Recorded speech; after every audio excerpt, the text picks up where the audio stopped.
नमस्कार मित्रांनो. आज बालमित्रांसाठी माझे एक मित्र एकनाथजी आव्हाड यांची एक सुंदर रचना सादर करणार आहे. आव्हाड यांना साहित्य अकादमीचाही पुरस्कार मिळालेला आहे आणि त्यांची अनेक पुस्तकं लोकप्रिय झालेली आहेत. अनेक पुरस्कार मिळालेले आहेत. अनेक ठिकाणी ते मुलाखती देतात, काव्यवाचन करतात. तर ते कुठे भेटले तुम्हाला ते जरूर ऐका, त्यांच्या कार्यक्रमाला जा. आता त्यांचीच एक कविता मी आता आपल्या पुढे सादर करतोय. कवितेचं नाव आहे हुशार पोरं. तुम्ही त्यातलेच असा ना. म्हणजे हुशार पोरं कशी आहेत, थोडी मिस्किल पण आहेत. ऐका आता तुम्हाला माहिती शाळेमध्ये तपासणी होते, वार्षिक तपासणी.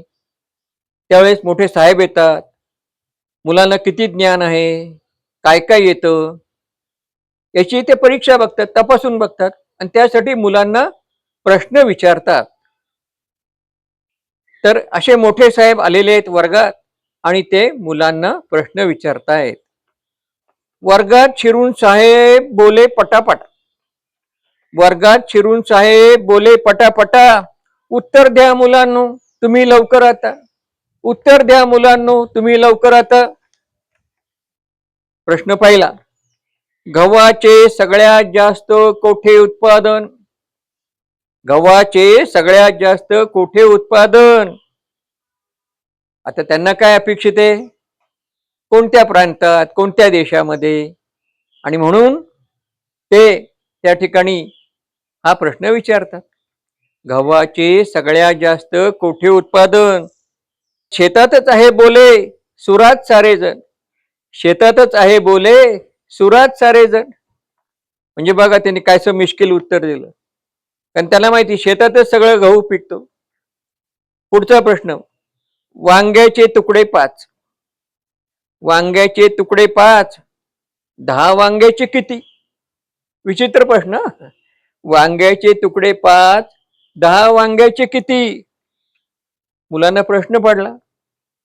किती म्हणून सांगू त्यांचे भरीत व्हायची भीती? किती म्हणून सांगू त्यांचे भरीत व्हायची भीती?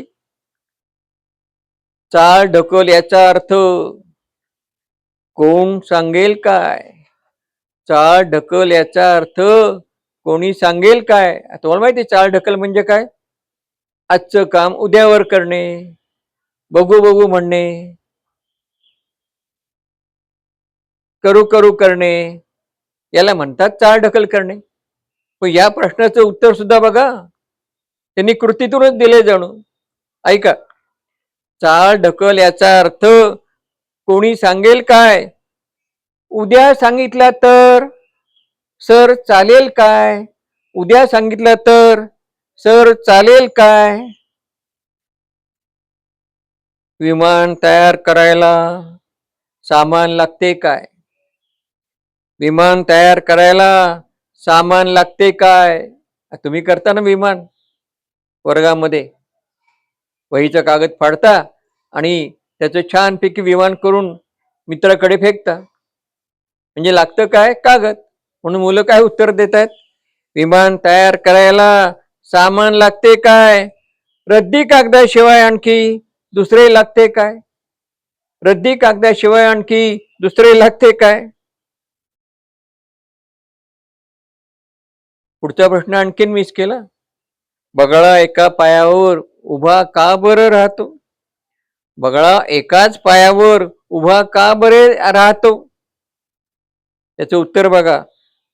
दुसरा पाय उचलला तर पडेल ना सर तो. दुसरा पाय उचलला तर पडेल ना सर तो. अशी मिस्किल आणि हुशार पोरांची उत्तर ऐकून काय झालं? साहेबांनी कपाळाला मारून घेतला हात. काय बाबा हे पोरं आहेत, काय उत्तर देत आहेत? साहेबांनी कपाळाला मारून घेतला हात. भलत्याच हुशार पोरांची हो आज पडली गाठ. भलत्याच हुशार पोरांची हो आज पडली गाठ. तर मित्रांनो, असे मिस्किल आणि हुशार पोरं ज्या वर्गात आहेत त्या वर्गाची वार्षिक तपासणी नक्कीच मनोरंजक असणार. तुम्हाला ही कविता आवडली असेल तर नक्की मित्रांना पाठवा आणि पुन्हा एकदा अशाच चांगल्या कविता घेऊन मला भेटायला या. तोपर्यंत नमस्कार.